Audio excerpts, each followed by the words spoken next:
Greetings. I'm making this sitting on the balcony of the the hotel here in Byblos. It's the end of my first day in Lebanon, and here are a few of my thoughts. So basically, I arrived very early this morning. It should have been about 2:30, except that on the plane, a guy was taken ill. Almost died. I think he had a heart attack or something, so we had to make an emergency stop at Sofia in Bulgaria, and the ambulance and the medics came, ambulance staff, the medics came on. He was taken off, and so we were 2 hours late arriving. My pre-arranged taxi had gone, so I had to get a very expensive airport taxi in, and yeah, I just turned up very late. Little bit of a scare also in Frankfurt airport. You have to take all the liquids out and put them in a bag, which I'd done already in Manchester, but I'd forgotten that all my others, my shampoos and stuff, were in this bag, but I'd forgotten I had a water bottle that I refilled in Manchester, because the water there is very good, and of course left that in the bag, didn't I? Forgot. So there was a security alert, and it was quite funny because the guy said, well, there's something in your bag, it looks dodgy. And it was a metal water bottle that looked a little bit like a missile, if we're honest. I think it was one of the army giveaway at trade fairs that I go to. So I'm like, all right, yeah, it's the water bottle. And then they're like, okay, where are you going? And I'm like, Beirut. And they're like, right, okay, you're going to Beirut, and you've got a dodgy thing in your bag. And then he looks at my T-shirt, and I think I've still got this. He looks at the T-shirt and he's like, what does that say?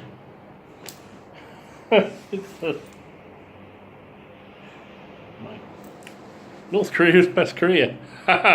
It's a joke. And he's like, that is not funny. You can see why we think you are a dodgy guy. And I'm like, yeah, I can see that. Anyway, it was all okay in the end, and I got in very late. So when I did actually get into my hotel and actually found someone, I slept till 1, which I didn't intend to do, but at least I got some sleep. How did I find Beirut? Well, coming in, obviously going out again later and wandering around the streets, a really scrappy, pretty horrible place, if I'm honest. Although I haven't been to the historical areas, I haven't been to any of the nicer bits. Just rash development, concrete high-rises, unplanned, messy. It reminded me of Tel Aviv, which is a city I've not really liked either. But then that is kind of what I expected it to be. I was staying in the southern side, it's the Muslim side. I think it was a Shiite area. There was Iranian flags and pictures of Hezbollah guys in some of the windows. And I got... but there was no issues, and I got chatting to the guy who ran the hotel. His name was Mohammed, and he'd actually lived in Venezuela for years, and he'd also lived in the UAE. We had a really good chat. He was a really nice guy, and all the people I've met so far have been really friendly, actually. After that, I had a walk, and although most of it's been rebuilt, there was a few bullet-scarred buildings to give this impression of, not to give the impression that that's what it was like, after the war. And I was reminded of Waltz with Bashir, the Israeli cartoon about the Lebanese conflict in 1982. I went to the National Museum, which was really good. It was fascinating for what they had. Obviously, a lot of Roman stuff, a lot of Phoenician stuff. Very weak on Ottoman and Byzantine, which I expected more of that. But in the basement, there was some incredible sarcophagi and a tomb, and these mummies that they found in the Kadisha Valley, which 2 of them were mummies of children, really well worth seeing. But what was also interesting about that museum was that during the war, a lot of the artifacts have been encased in concrete to preserve them. And so it was a story about how they've been preserved during the war, when basically the museum was bang on the Green Line. It was on the front line. And then we watched a video about, you know, afterwards how they took the concrete casing away, and also how stuff that had been in the basement, which is now part of the exhibition space, it wasn't at the time, there had been, basically the basement had flooded, and so a lot of stuff had been damaged. And it was just really interesting to see how, you know, another side of museum work, how museums cope with war and, you know, the damage to their stuff that can happen then. After that, I took a shared taxi to Byblos, which is where I am now. The journey, I did doze off during part of it, but it was all along the coast, and I just thought, oh my god, it's taken us ages to get out of Beirut. Actually, it's a solid city along the coast. And, you know, Byblos, you think it's going to be this really pretty little town. It's not. It's continuing suburb all from Beirut. Scrappy, pretty, not it's totally unplanned, adverts everywhere, not very nice. Although the setting is nice, but I met my friend Alex here in the hotel, and we went into Byblos itself, and the historical heart of Byblos, which we're going to explore properly tomorrow, is pleasant, and we had a very pleasant evening meal there, and it reminds me of, you know, a proper Ottoman town, which it once was. Anyway, those are my first thoughts on Lebanon. People friendly, but scrappy, bad development has really marred a lot of it so far, which I think is a shame. We shall keep on exploring, and until then, keep travelling.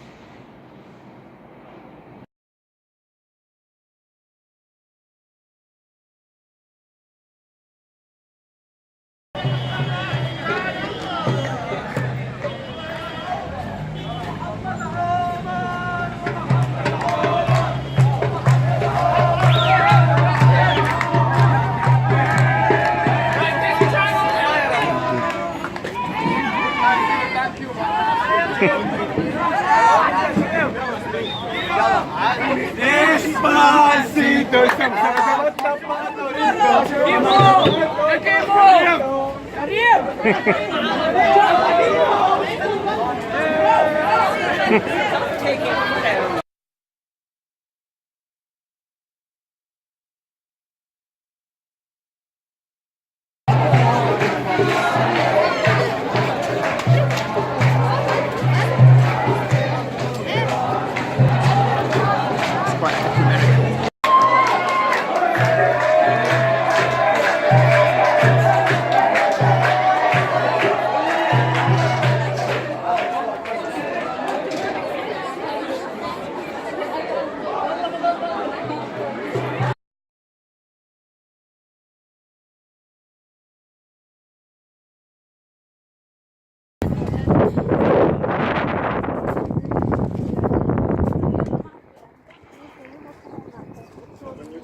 un monasterio e orfanato dirigido por una monja de Dinamarca, y ella acogió a los...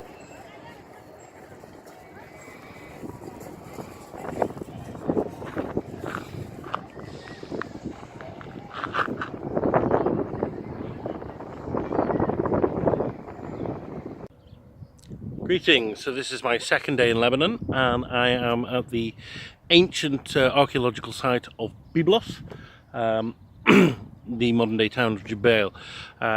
Been a really pleasant day today. Obviously, as I said last night, I stayed in Byblos, and we just outside, and we've come into the town today and had just wandered about, and a nice leisurely day, very fascinating. It is a really ancient settlement, and the settlement itself started just down there where there is a spring. It all centered around this spring, and apparently the spring is sacred because Isis was found by her maid servants weeping there for Osiris. And since there's been a lot of mention of Isis in the Middle East in recent years, particularly in relation to weeping, I wondered if we would see her there today, but unfortunately no, we haven't. Around that grew up an ancient Bronze Age settlement, and then Iron Age, and what I've got over here, there is a temple of obelisks, and it's very Egyptian. And as I saw in the National Museum yesterday, there was a period when basically Lebanon was dominated by Egyptian culture and was producing artifacts that look what we would consider to be ancient Egyptian. Later still, there's Greek and Roman stuff, and then over there is a Crusader castle. You can just see the corner there, and then behind us is an Ottoman house, just there. So all the layers of history on top of one another. The town itself is rather pretty when one gets around all the crap surrounding the suburbs. You can see some of that on the hills behind. It's horrible, really. But the actual medieval core, it feels very Ottoman. And I think it's largely a Crusader town. The architecture reminds me very much of Akko in Egypt, which is in Israel, which is not that far away when all's said and done. We went to some interesting churches. There was one dedicated to St. John, which I thought looked like a Crusader church, and it turned out to be the case.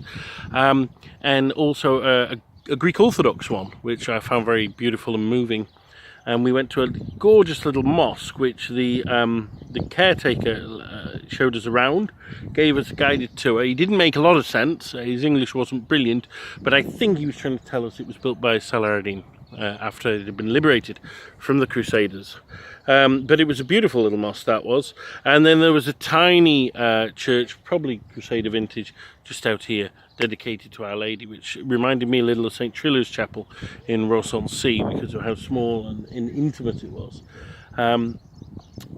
Other things, we saw some Phocean walls, which was quite interesting, and we saw a building next to them that had some kind of Christian connection, but looked to me as if it was a converted mosque, which you don't see that often. It's normally the other way round. So that's that. That's Byblos. Once you actually get into Byblos, it's nice. It's a beautiful place. Well worth coming. But we're leaving now, and we're going to be going this evening to Chari to explore the Kadisha Valley. So we're seeing you. Keep travelling.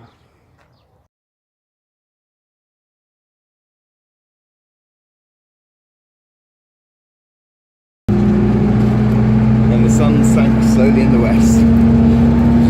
So we say farewell.